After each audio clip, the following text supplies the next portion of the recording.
Welcome to a new Team CGC 9.8 video. Today I want to do a 9.8 comic book market update, and luckily there were quite a few 9.8 auctions that just recently ended on at Comic Link. So yeah, great to just get a fresh batch of 9.8 prices to discuss today. So the first one up on the list, an Incredible Hulk, number 340 in a 9.8. One of my favorite 9.8s, I think. Certainly, you know, one to target if you're a McFarlane fan.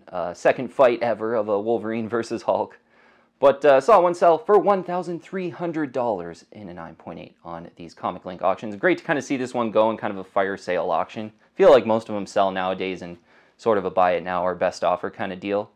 Recently I saw a few sell kind of right around this price on eBay. There were a few that went for kind of $1,500 as well. But about a year and a half ago, you know, the hotter comic book market, the stimulus checks were on the market kind of thing. A few of these had went over $2,000 during that period. So such a way better timing on this one now. You know, was $2,000, way better to buy it at $1,300. So if you're in the market for an Incredible Hulk 340, I think $1,300, pretty solid value. This one was looking pretty great on the centering and the colors as well. So, you know, $1,300, great centering and colors on a Hulk 340, I think, is a pretty great value if you're a McFarlane fan, for sure. Okay, next one's a great one that I've had my eye on for quite a while. It's a Guardians of the Galaxy number 1 in a 9.8. This is the Comic Mint Virgin Edition. So for me, this is kind of one of the hottest modern covers going. Just Gamora looking amazing on this one. Shannon Mayer cover art, I'm pretty sure. Saw this one sell, though, in that Virgin Edition on an auction in a 9.8 Comic Link for $85. I think that's a really great price. I've saw this Virgin Edition go over $100 on eBay. To be honest, this $85 price is usually the price that the trade dress of this one will go in a 9.8. So for this Virgin Edition, 85 bucks, I think that's a price to aim for. If this is one to target if you're really into the hot lady covers, and this is on my short list of, like, you know, modern comic books with hot ladies on the cover that I really want, and I'm sure I'll probably get down that rabbit hole in collecting one of these days. Next one, just a huge key issue, G.I. Joe, A Real American Hero, number 21, the silent issue, in an auction, selling in the first print too, first printing on this one, for $3,500. I think that's a pretty fantastic price. This is like the G.I. Joe book to get. I do really like G.I. Joe number 1 with all the big first appearances, but this one, there's less in the 9.8. It has a better 9.8 ratio. So this one has always kind of led the way for G.I. Joe 9.8s. This is another one that was hotter during the stimulus check kind of market about a year and a half ago. They were over 4,000. I remember a few in the first printing go. The first printing is just really tough to find. I think, I didn't look on the census this morning. I'm pretty sure there's right around 100 in a 9.8 on the blue label. Don't quote me on that, but I should have looked that one up. But G.I. Joe 21, $3,500, great book. I think that's basically a price target to aim for. I thought this one was looking pretty great as far as centering and colors, and yeah, a wonderful collector item on that G.I. Joe 21, 9.8 in the first print. Here's one I don't talk about too much, a Flash number 197, first appearance as Zoom. Maybe if you're a Flash fan, you'd want to think about this one. Sold for $209. Admittedly, I don't know too much about the price history for this one, but usually if, like, you know, one of these moderns kind of pop up in an auction, they're going to go for right around the fair value. So right around 200 bucks for a first Zoom on a Flash 197 is looking like a pretty great one if you're a Flash fan. Okay, next one I do sort of have, because I saw the blue label for a Merc with a Mouth in the second print go. Luckily, I had jumped on this one. I think I bought it in 2020, so maybe about a year and a half ago or so. Yeah, probably, yeah, in 2020 at some point. Bought this one, signed by Rob Liefeld. I'm pretty sure there's only 7 or 8 of these on the census in the signature series. In the blue label, though, saw one sell for $491 on this Comic Link auction. So that's, I was kind of happy to see this price, because I paid $369.99, I'm pretty sure, for my signature series one about a year and a half ago. So the blue label one going for $491. This one's got to be getting up there now. So Merc with a Mouth 7, I do like this one. I think Lady Deadpool's a pretty great first appearance to want to have. These are pretty low printed as well, these Merc with a Mouth 7s, even in the first print. So for that second printing, right around $491. I'm pretty sure the first printing kind of goes into sort of $400 to $450 if it kind of popped up on an auction like this. So Merc with a Mouth number 7 is one to think about for sure in the second printing too, going for $491. All right, big key issue, next one. A Daredevil number 168, origin and first appearance of Elektra in a 9.8, selling for $4,030. Yeah, this is a big first appearance. I'm pretty sure under 100 of these in a 9.8 as well on a Daredevil 168. So just the one to get if you're a big Elektra fan. And I think, yeah, right around 4,000 I think is actually getting into like kind of getting to be a deal on this one. I'm pretty sure it was in an old case. I think this one's sort of marching up to that 4,500, maybe even up to the $5,000 level.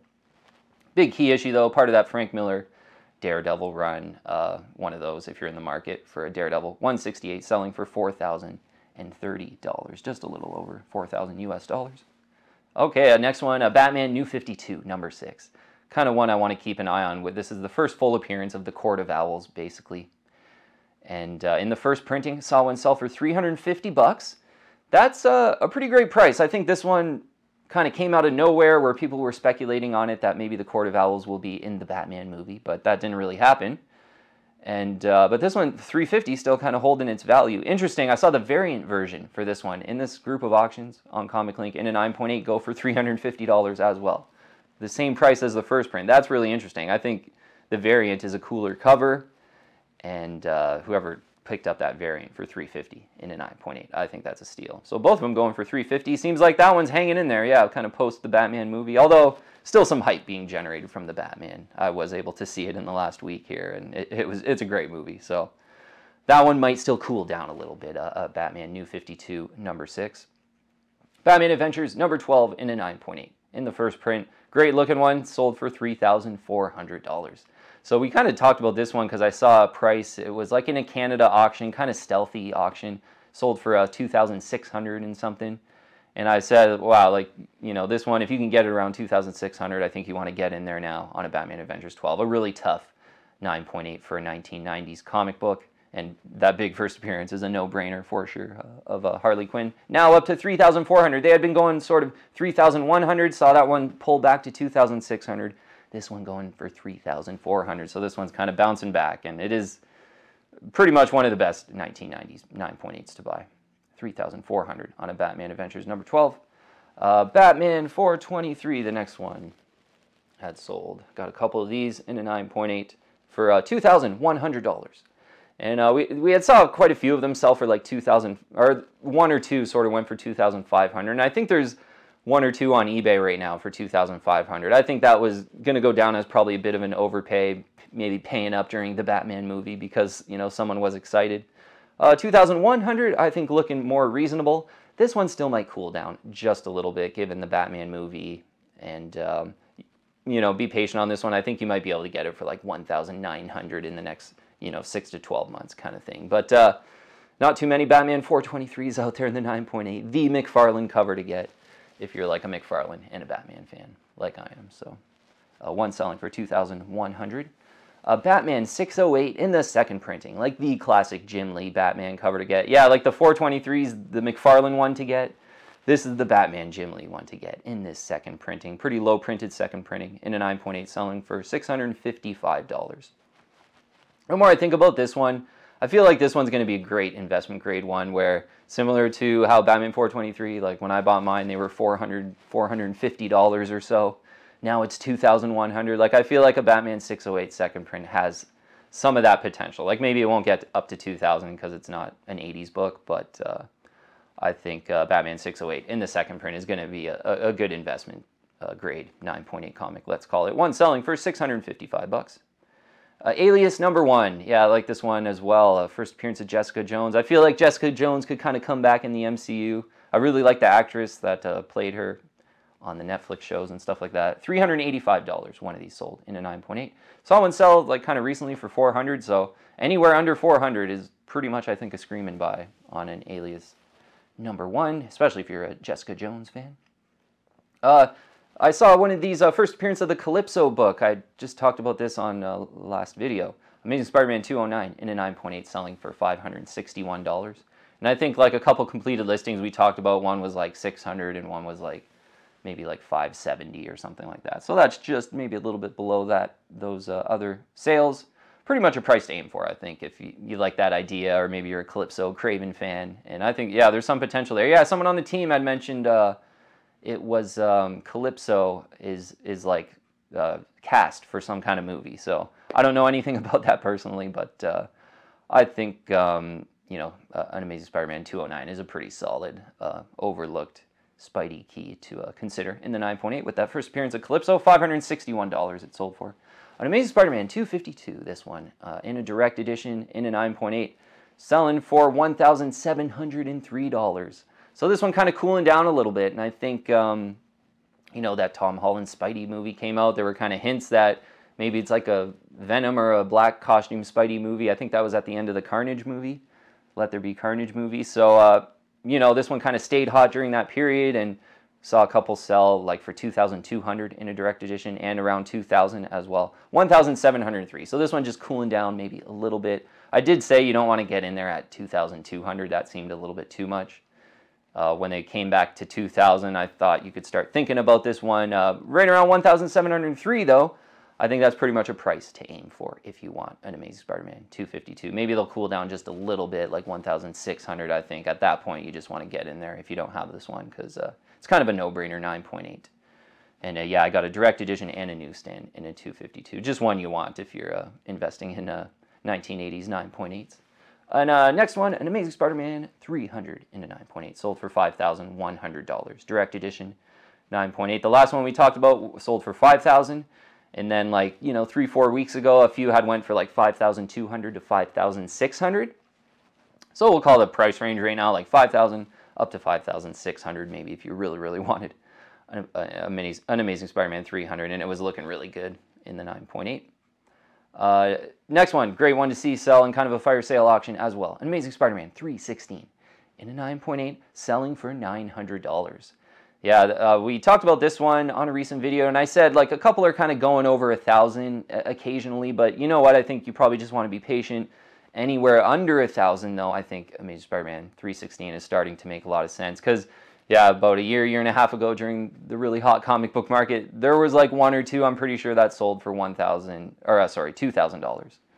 And most of them were kind of selling for quite a while for about $1,500, $1,600. So pulling back now to $900, a way better time to buy now on Amazing Spider-Man 316. Anywhere under 1,000 if you really want that, like the Venom cover to get pretty much, I think is a pretty great buy in a 9.8. Amazing Spider-Man 361 in a newsstand I saw sell. Yeah, one I really like to go for the newsstand in. This is an early 90s book, a ton of them printed, and the more rare newsstand makes a lot of sense. In a 9.8, $750. Yep, quite a few have been rate selling around $750. And I think a few had dipped below that, and I mentioned, like, you want to be on the lookout now, because same deal with this one, leading into the Let There Be Carnage movie, pretty sure, like, a few of these were $2,000 for about a month there. And then, you know, they were sort of in that 1,500 range for quite a long time, similar to a 316, to be honest. Cooled right down. Yeah, absolutely cooled right down. To be honest, though, if you're a big Carnage fan in a newsstand edition, pretty much I think it's worth $750. So yeah, I think if you're a Carnage fan, these ones have cooled down after the movie. You can think about getting in there on a newsstand edition at $750.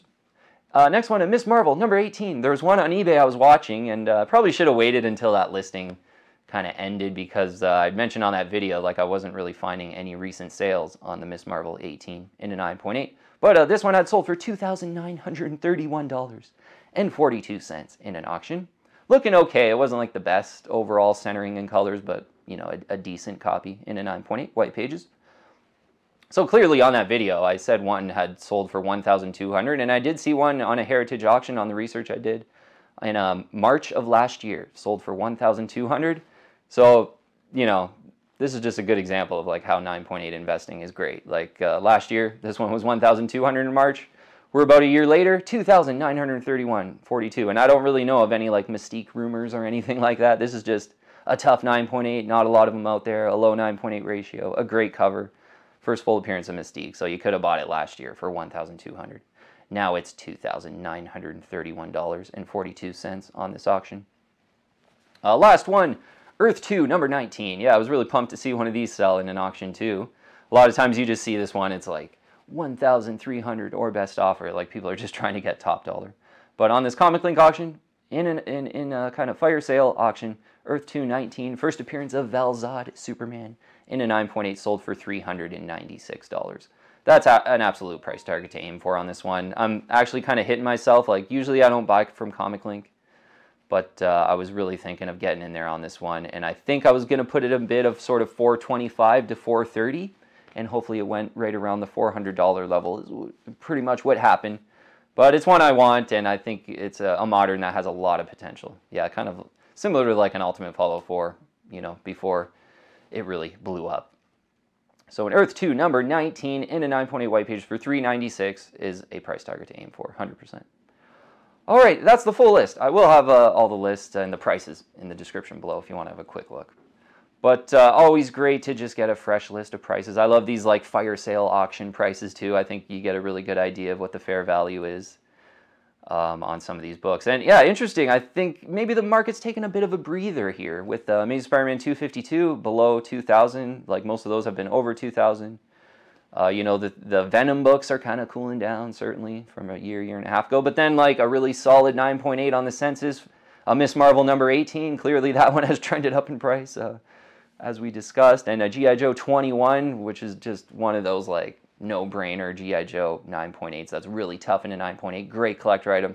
That one's still getting a pretty, you know, big buck. So yeah, you know, a bit of a mixed bag. Maybe some taking a breather on some of the 9.8s, but overall, yeah, these books are selling. Still getting some big prices for sure for 9.8s.